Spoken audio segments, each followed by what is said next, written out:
Okay,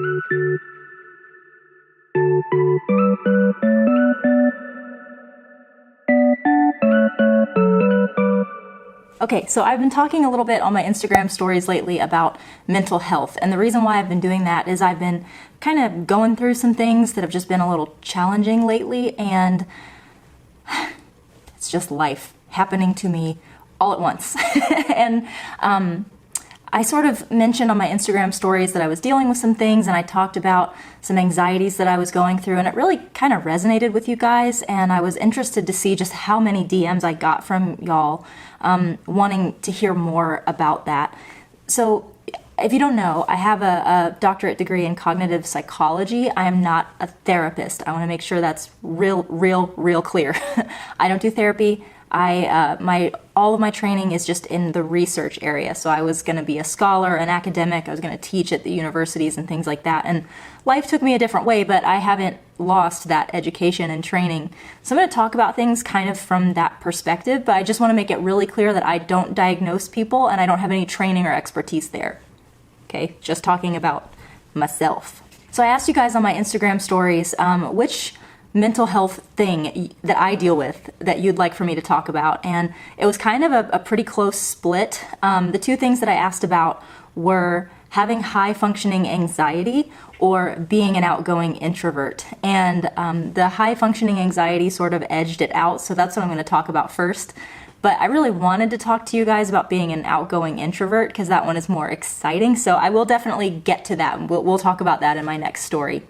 And one thing I want to say is that these two things about myself are kind of tightly coupled. They share some similar qualities and some similar things that gave rise to them. So I just want you guys to know that you might hear some overlap in these two stories, but so that this video doesn't get crazy long, I'm going to do them separately.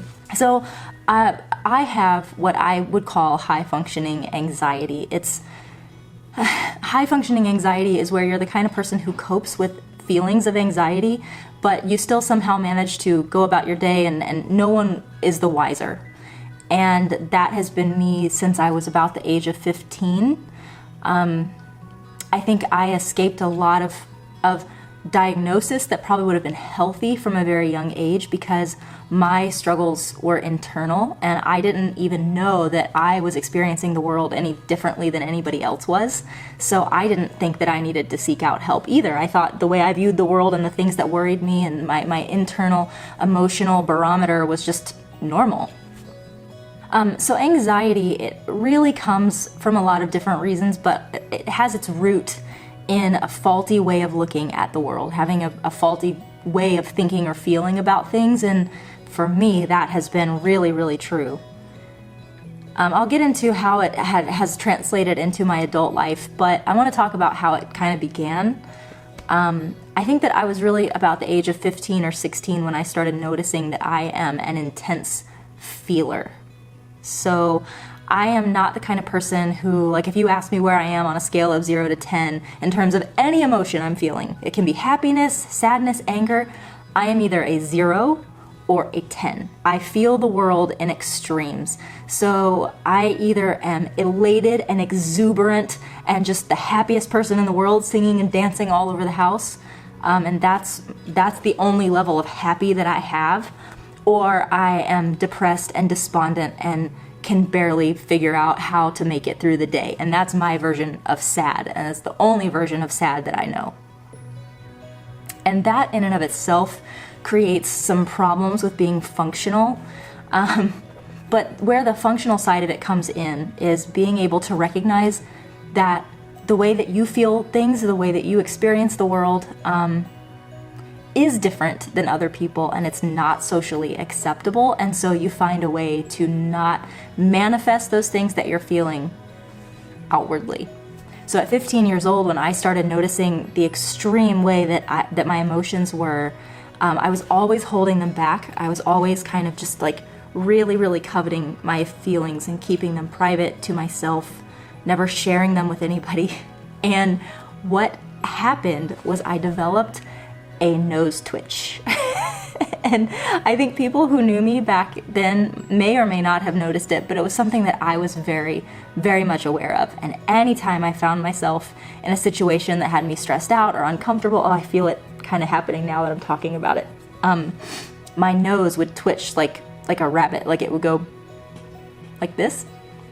It was this really embarrassing tic that I created because I was so busy stuffing my feelings and like trying to just be normal and not let anybody know that I was like dying on the inside, that it came out on my face.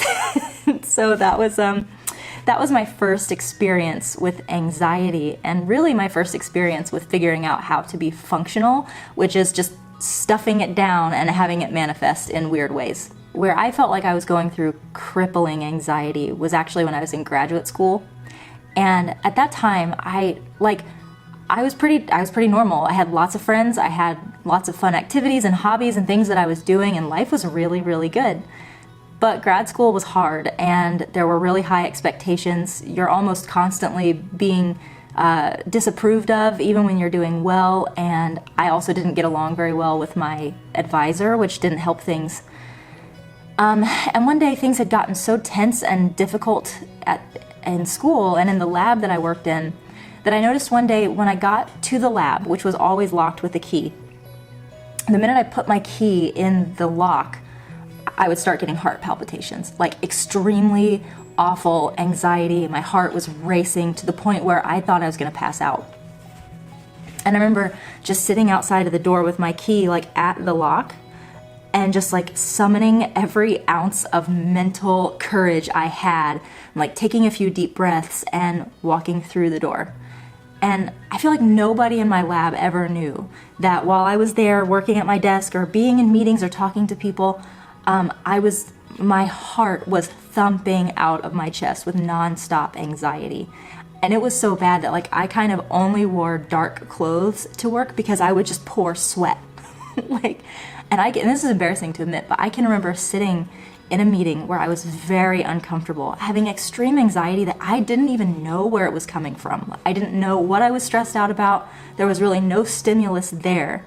But I remember sitting there kind of like this, listening to the person that was talking, and just perspiration fell off of me onto my chair. And I was just like humiliated. And of course, these things like a nose twitch and perspiring a lot, like make your anxiety so much worse.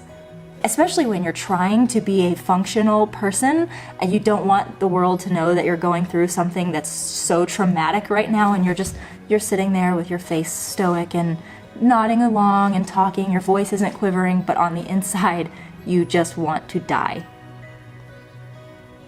So it started with the key in the lock, and then I started noticing that as time went on, the heart palpitations began when I got to the stairs leading up to my lab.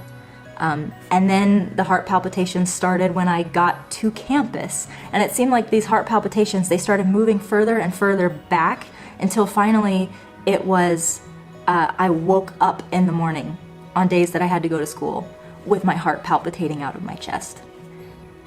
And nobody knew. The only way that I think people could be tipped off to anything that was going on inside of me was I would just snap at people a lot. Like someone would ask me a question that was probably a decent question to ask, and I would be like, why would you ask me that question right now? You're gonna have to go figure it out for yourself. You have a brain too. God gave you a brain too. And it's like, and then you just seem like you're a jerk. Everybody thinks you're just a jerk. When in reality, it's all of your mental and cognitive resources are being directed toward tamping down the feelings that the world is out of control. So everything that you're doing is just so focused on keeping everything in check that you don't have anything left to be patient with somebody. You don't have anything left to measure your words, and you just snap. And so I don't know what the people that were in graduate school thought of me at the time, because I don't know if they knew that I was struggling with what I was struggling with. Now that I'm an adult and I am a mom, my social anxiety, I think the best tell for me, like if I'm dealing with anxiety, is I start talking about things in terms of finality. So like an uncomfortable situation that I'm in, whereas I think other people would look at it and be like, this too shall pass, this is hard, but it's temporary. Like when you start hearing me say things like, well, I guess this is just life now, this is never gonna end, the baby's never gonna sleep again, I'm never gonna get my son potty trained, they're never gonna eat their vegetables, like that is an actual anxiety that's happening in my head, a belief system, a worldview that these struggles that I'm having are going to be forever. And the worst one for me, two of them, is worrying about whether or not my children will turn out okay, and worrying about money. Like those are the two things where I just will tell myself, like, my children are never going to be functioning adults, and it's all because I'm a crap mom. And the other one is we're never going to be financially comfortable. Like those are the two that just eat at me all the time. But again, because of this high functioning element of me, it's very hard to get people to understand that it's something that I struggle with. And this kind of links to the outgoing introvert thing as well. It's that I know how to act in public. I know how to disguise it. I know how to just push it way, way back. And that has caused people to have a lack of empathy for things that I'm going through. Because when they think of someone who has really bad anxiety, they would never think this person would have a healthy marriage and be, doing pretty well raising children and have attained a PhD and done theater all in school and runs her own business. Like, people don't expect that you might deal with a mental issue, that you might have some mental unhealthiness, because everything about you seems so high functioning and successful. And when you talk about things that you're dealing with, people almost want to give you like a hashtag first world problems thing, because they're just like, how can you not feel anything but wonderful about your life? And I feel that way sometimes too. Like, what's wrong with me that I feel unhappy so often? I feel dissatisfied with life so often. And I'm realizing it's because I live my life every day like a normal, happy person. And on the inside, I'm dealing with these awful, just wrong ways of thinking about the world that keep me from being happy. The other problem, and this is the part that's really the most challenging for me and for others around me, is that because I'm high functioning with my anxiety, I expect everyone else to be, and that actually causes me to have a lack of empathy for others who have anxiety, which is truly an absurd thing to say. Like, as a person who knows what anxiety feels like, and who knows what it feels like to have people not empathize with you because they have certain expectations of you, and then for me to not have empathy towards others, it's messed up. But where it comes in for me is that I expect everyone to be able to function with their anxiety or depression or whatever other mental unhealthiness they have to the same extent that I do. So when someone who has less high functioning anxiety than me comes along and I see them floundering, instead of like being there to help them, I almost kind of condescend to them. Like, well, I'm dealing with mine. Why don't you handle your business? Why don't you deal with yours the way that I'm dealing with mine? And that's something that really has only come to my attention in probably the last 2 years. Just really realizing how bad I am at imposing my own kind of way that I live my life on other people and expecting them to be able to do things the way that I do. So I think that a lot of you are probably going to relate to this, just based on some of the feedback I got on my Instagram poll, that a lot of you kind of feel like you deal with this. And so I want to leave this, I try to leave all of my story times with at least something positive and encouraging, whether I was being funny in my video or trying to be more serious like I am in this one. I think there's always a way to put a button on it and make it leave you with something encouraging. And if there's anything I could say about being a high-functioning person with anxiety, it's that the best way to deal with it is to learn how to capture your faulty thoughts and work on changing them. Work on immediately noticing the faulty behavior or thought or language and changing it in real time.